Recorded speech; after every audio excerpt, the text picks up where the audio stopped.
السلام علیکم، welcome to my channel. مزید اچھی سبق آموز اور سچی کہانیاں دیکھنے کے لیے چینل کو سبسکرائب کر کے بیل آئیکن کو دبا کر آل پر کلک کر دیں تاکہ آپ کو تمام ویڈیوز کی نوٹیفیکیشن ملتی رہے۔ چلیے شروع کرتے ہیں کہانی۔ یہ کہانی شروع ہوتی ہے ایک چمکیلے سنہری دن سے جس کا اختتام ایک اندھیری رات پر ہوا تھا۔ وہ جس وقت اپنی سہیلیوں اور کزنوں کے ساتھ جھرمٹ میں گھر سے نکلی تھی، اسے اندازہ تک نہ تھا کہ وہ واپسی میں اکیلی نہ ہوگی، بلکہ ایک جن زادہ اس کے ساتھ ہمیشہ کے لیے اس کے وجود میں رہے گا۔ 10 جون 2009 کی شب سونیا کے ماموں کی بارات تھی، جس میں اس نے لال رنگ کی فراق زیب تن کی تھی۔ لال رنگ اس کی اجلی رنگت پر بے حد کھل رہا تھا۔ لڑکپن کو خیر آباد اور جوانی کو خوش آمدید کہتی ہوئی سونیا کی خوبصورتی اپنے آپ میں بے مثال تھی۔ گوری رنگت اور خوبصورت نین نقش، خوبصورت آواز، جس نے ایک دفعہ اسے دیکھا اور سنا وہ اس کا دیوانہ ہو گیا۔ ہنسی ایسی کہ جیسے جھرنے بہہ رہے ہوں۔ سونیا اپنی کزن کے ساتھ جس گاڑی میں بیٹھی ہوئی تھی وہ خراب ہو گئی۔ جس جگہ پر سونیا کی گاڑی خراب ہوئی وہاں سے سونیا کے ماموں کا گھر 10 منٹ کی واک پر تھا، اس لیے ساری لڑکیاں پیدل چلنے کے لیے چل اٹھی۔ تب گاڑی میں موجود بزرگ خواتین نے انہیں سختی سے منع کیا کہ سامنے ہی قبرستان ہے جہاں سے گزرنا ٹھیک نہیں ہے، مگر ان لڑکیوں نے ان کی ایک بات نہ سنی اور چل پڑی۔ پیچھے سے ماؤں کی ہدایتیں شروع ہو گئی کہ سر ڈھانپ کر رکھو، راستے میں بات نہ کرنا اور نہ ہی ہنسنا۔ ان سب لاپرواہ لڑکیوں نے ان کی باتوں کو انسنا کر دیا اور مزے سے چل پڑیں۔ چلتے چلتے سونیا کسی پتھر سے ٹکرائی۔ اس سے پہلے کہ وہ گر جاتی وہ ایک لمحے میں واپس سیدھی کھڑی ہو گئی۔ اس کے ساتھ ہی چلتی ہوئی اس کی کزن آمنہ، جو کہ اس کی خالہ کی بیٹی تھی، اس نے آگے بڑھ کر اسے کچھ کہا اور وہ ہنستی ہنستی چل پڑی۔ کچھ دیر چلنے کے بعد اسے اپنے کندھوں پر ایک بوجھ محسوس ہوا اور اسی نادیدہ وجود نے اسے گرنے سے بچایا تھا۔ اچانک سے اسے محسوس ہوا جیسے اس کے چہرے پر کسی کی نگاہیں گردش کر رہی ہوں۔ اس نے گھبرا کر ادھر ادھر اپنے آگے پیچھے دیکھا مگر وہ کسی کو تلاش نہ کر پائی اور ایک بار پھر اپنی دھن میں چلنے لگی، مگر اب اس کی چال میں بے فکری اور مستی نہ تھی۔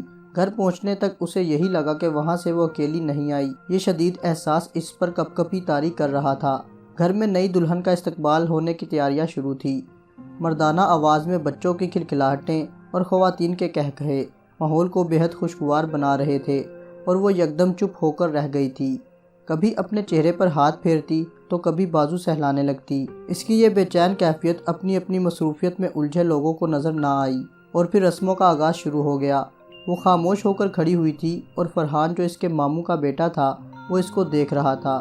گہرے سرخ رنگ میں اس کے حسن کی تبانیاں اپنے عروج پر تھی۔ وہ تا دیر اس کو تکتا رہا۔ اسے یکدم کسی غیر مرئی طاقت نے اٹھا کر پھینک دیا۔ کمرے میں مختلف آوازیں اور خوف سرانے لگا تھا، جبکہ فرحان بے ہوش ہو گیا تھا اور وہ سب کو خالی خالی نظروں سے دیکھنے لگی تھی۔ خوشی کے ماحول میں اچانک خوف کی فضا طاری ہو گئی۔ فرحان کو ہوش میں لانے کی تدبیر کی گئی۔ اس کے ہوش میں آتے ہی اس پر سوالوں کی بوچھاڑ ہو گئی، مگر اس کے کان کچھ نہیں سن رہے تھے کہ اس کے کان میں بھاری مردانہ آواز ٹکرائی۔ اس کو نظر بھر کے تو کیا، آئندہ نظر اٹھا کر بھی دیکھا تو آنکھیں نکال کر ان سے گوٹیاں کھیلوں گا۔ وہ باقاعدہ کانپنے لگا تھا۔ اس کی حالت دیکھ کر نانا ابو نے بیٹے کے ساتھ اسے اکیلے کمرے میں بھیج دیا۔ باقی کی رسومات بڑی بے دلی اور خوف کے اثار میں ادا کی گئی اور سونیا اپنی کزن کے ساتھ جس کمرے میں ٹھہری ہوئی تھی اس کمرے میں چلی آئی۔ اسے اپنا سر بہت بھاری محسوس ہو رہا تھا۔ اسے اس کمرے میں اپنی کزنوں کے علاوہ کوئی اور بھی محسوس ہو رہا تھا۔ وہ باقاعدہ کانپنے لگی اور اسے دیکھ کر آمنہ کو فکر لاحق ہونے لگی۔ سونیا کیا ہوا، تمہیں ٹھیک تو ہو؟ اس کی توجہ سے سونیا نے آمنہ کی طرف دیکھا اور نفی میں گردن ہلا دی۔ سونیا کپڑے چینج کرنے کے لیے گئی تو اس کو وہاں شدید احساس ہوا کہ وہ اکیلی نہیں ہے اور وہ باقاعدہ لرزنے لگی تھی اور بے قراری میں اپنے ارد گرد دیکھ رہی تھی کہ اس کی آنکھوں کے سامنے ایک خوبصورت نوجوان لڑکا آن کھڑا ہوا، جسے دیکھ کر اس نے بے ساختہ چیخ مار دی۔ ڈرو نہیں سونیا، میں تمہیں کوئی نقصان نہیں پہنچاؤں گا۔ وہ مسکرا رہا تھا۔ وہ اپنے پورے وجود سے نیچے آن گری۔ سونیا کو جب ہوش آیا تو بہت ساری خواتین اس کے ارد گرد بیٹھی تھی، آیت الکرسی اور درود شریف کا ورد کر کے اس پر پھونک رہی تھی۔ اس کی ماں کی آنکھوں میں بے حد نمی تھی، اس لیے منع کیا تھا کہ رات کے وقت قبرستان کے قریب سے نہ گزرو، مگر تم نے کسی کی نہیں سنی۔ وہاں فرحان پڑا ہے اور یہاں پر سونیا کی سب سے بڑی ممانی نے یہ کہا۔ سونیا کی آنکھوں میں بے حد سرخی آ گئی تھی۔ یہ دیکھ کر سونیا کی بڑی خالہ نے کہا کہ اس پر کسی کا سایہ ہو گیا ہے۔ سونیا کی بڑی خالہ کا اتنا کہنا تھا کہ سونیا کی ماں بری طرح رونے لگی۔ ان سب کو بڑی مشکل سے باہر بھیجا گیا اور پھر سب لوگ صبح ہونے کا انتظار کرنے لگے۔ صبح روحانی علاج کرنے والے ایک بابا کو بلایا گیا جنہوں نے ان کے شک کی تصدیق کر دی۔ اسی دن سے سونیا کا علاج شروع ہو گیا، مگر 2 ہفتے گزرنے کے باوجود سونیا میں کوئی بھی بہتری نہیں آئی۔ تب سونیا کے والدین کو کسی نے ایک عامل کا پتہ دیا اور وہ سونیا کو لے کر اس کے پاس چلے گئے۔ عامل نے منہ ہی منہ میں کچھ پڑھا۔ اس کے ہاتھ میں موجود لکڑی کی تسبیح سے بڑی تیزی سے دانے گرنے لگے۔ کون ہو تم اور کہاں سے اس بچی کو پریشان کرنے آئے ہو؟ انگلی آسمان کی طرف اٹھا کر گھماتے ہوئے دائیں بائیں دنبش دینے کے ساتھ ہی عامل نے سوال کیا، مگر جواباً خاموشی ملی۔ اس عامل نے بے در پہ کئی سوال کیے مگر کوئی جواب نہ ملا۔ عامل نے اپنی سرخ نگاہیں ادھر ادھر گھمائیں۔ سونیا بالکل چپ سی بیٹھی تھی۔ عامل نے سونیا کا ہاتھ کس کر پکڑ لیا۔ سونیا کے ساتھ ہی ایک 22 سال کا لڑکا بیٹھا ہوا تھا جو عامل کو بے حد غصیل اور چمکیلی آنکھوں میں گھور رہا تھا۔ کون ہو تم؟ اس عامل نے نہ چاہتے ہوئے اپنا ہاتھ چھوڑ کر سخت لہجے میں پوچھا۔ میرا نام علی ہے، میں ایک جن زادہ ہوں۔ میرا خاندان قبرستان کے گرد ایک درخت پر آباد ہے۔ میں قبرستان کے پاس فٹ پاتھ کے پاس بیٹھا تھا کہ اچانک کوئی میری تنہائی میں داخل ہو گیا۔ میں نے غصے سے نظر اٹھائی تو پلٹ کر میری نظر نہ آ سکی۔ میں کبھی کسی کو تنگ نہیں کرتا، لیکن سونیا پر میری نگاہ پڑی تو ہٹ نہ سکی اور میں نے اسے گرنے سے بھی بچا لیا، اور میں اسے دیکھ رہا تھا جب یہ گھبرا کر ادھر ادھر چلنے لگی تھی۔ میرے قدم خود بخود اس کا پیچھا کرنے لگے تھے اور اس کی ہنسی کا تو میں دیوانہ ہو گیا تھا۔ میں سونیا سے بے حد محبت کرتا ہوں، اس کے بغیر جینے کا میں تصور بھی نہیں کر سکتا۔ عامل نے کہا تم اس کا پیچھا چھوڑ دو، لیکن اس نے صاف انکار کر دیا۔ اس کا بس یہی کہنا تھا کہ وہ سونیا کو کبھی نہیں چھوڑ سکتا اور ہمیشہ اس کے ساتھ رہے گا اور کسی قسم کی تکلیف نہیں دے گا۔ اس عامل کے بعد کئی عاملوں اور مولویوں کو دکھایا گیا مگر وہ سونیا کا پیچھا چھوڑنے کے لیے تیار نہیں تھا۔ بس ایک ہی جواب دیتا تھا کہ میں سونیا کے ساتھ ہمیشہ رہوں گا۔ وہ سونیا کو تنگ نہیں کرتا تھا، بس ایک باڈی گارڈ کی طرح اس کے ساتھ رہتا تھا۔ 3 سال کا عرصہ گزر گیا۔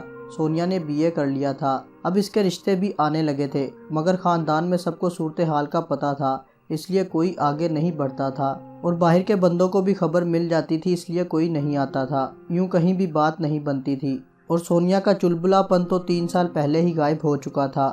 رہی سہی کسر اب پوری ہونے لگی تھی۔ وہ اب اداس رہنے لگی تھی، اور جب بھی وہ اداس ہوتی تو علی اس کے ارد گرد رہنے والے انسانوں کو تنگ کرنے لگتا۔ اسے ہر حال میں سونیا کی خوشی درکار تھی۔ مزید 2 سال اور گزر گئے۔ سونیا نے ماسٹر کر لیا اور اکثر شام کو اکیلی بیٹھی آپ ہی آپ میں باتیں کرنے لگتی۔